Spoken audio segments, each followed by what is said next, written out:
धनीराम एक गरीब जुलाहा था। उसकी पत्नी दुर्गा उसके पास जाकर उसकी सेवा करने को कौन कहे, उसकी तरफ देखती भी नहीं थी। उसकी पहली पत्नी से एक बेटी थी राधा और दूसरी पत्नी से एक बेटी थी लीला।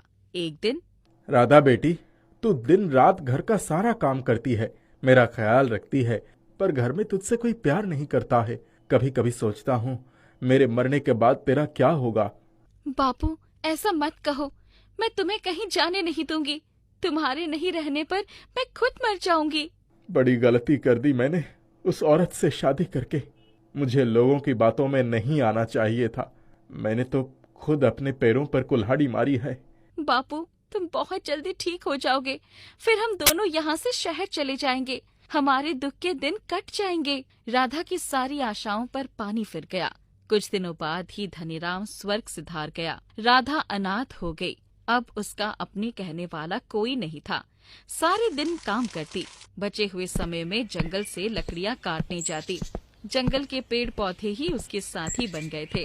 पेड़ों के आसपास रोज साफ सफाई करती, उन्हीं से बातें करके अपना मन हल्का कर लेती। पक्षियों को दाना खिलाती। बहुत दिन बीत गए। एक दिन, बेटी लीला, जरा एक दिन इसके पीछे जंगल जाकर देख तो सही, ये करती क्या है।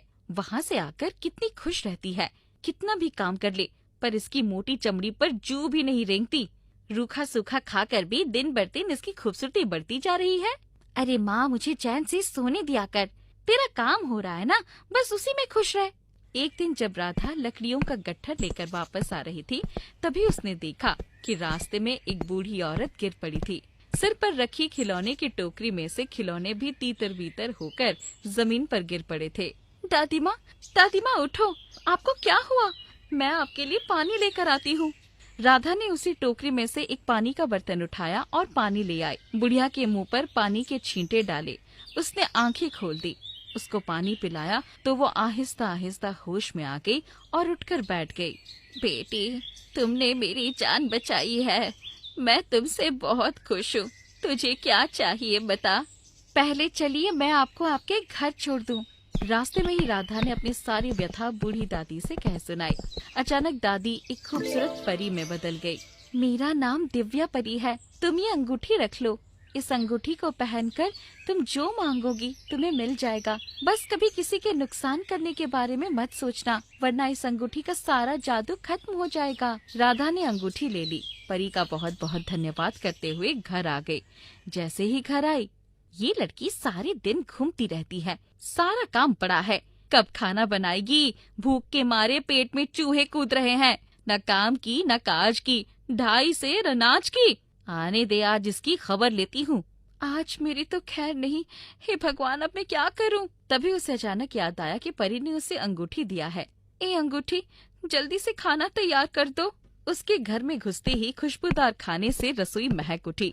अरे राधा, तूने कब आकर खाना बना लिया? इतनी अच्छी खुशबू आ रही है। मैं तो कब की आ गई माँ, अभी खाना देती हूँ। उस दिन तो राधा किसी तरह बच गई। अब उसकी जिंदगी आसान हो गई थी। जब भी उसे कोई काम करने की इच्छा ना होती, अंगूठी से बोलकर सारा काम करवा लेती। एक दिन, लीला, चल बाजार से तेरे लिए कुछ अच्छे अच्छे कपड़े खरीद लाऊं। मुझे भी कुछ साड़ियाँ लेनी है। माँ, मैं भी चलूं? आईने में अपनी शक्ल देखी है तूने? हाँ, तू हमारी बराबरी करेगी? इतना कहकर उसने चूल्हे से जलती हुई लकड़ी निकालकर उसके पैरों में मारा। राधा छटपटा उठी और उसी वक्त घर से वो निकल गई। रोते रोते आंखें लाल हो गई थी। वो जंगल में एक पेड़ के नीचे बैठकर रो रही थी। अचानक उसे अंगूठी की याद आई, पर अंगूठी तो उसने घर पर ही रखी थी। अंगूठी लेने के लिए मुझे घर जाना ही होगा। वो लंगड़ाते हुए घर पहुंची। माँ देख, ये फिर आ गई। मैं सिर्फ अपना सामान लेकर चली जाऊंगी, तुम शोर मत मचाओ।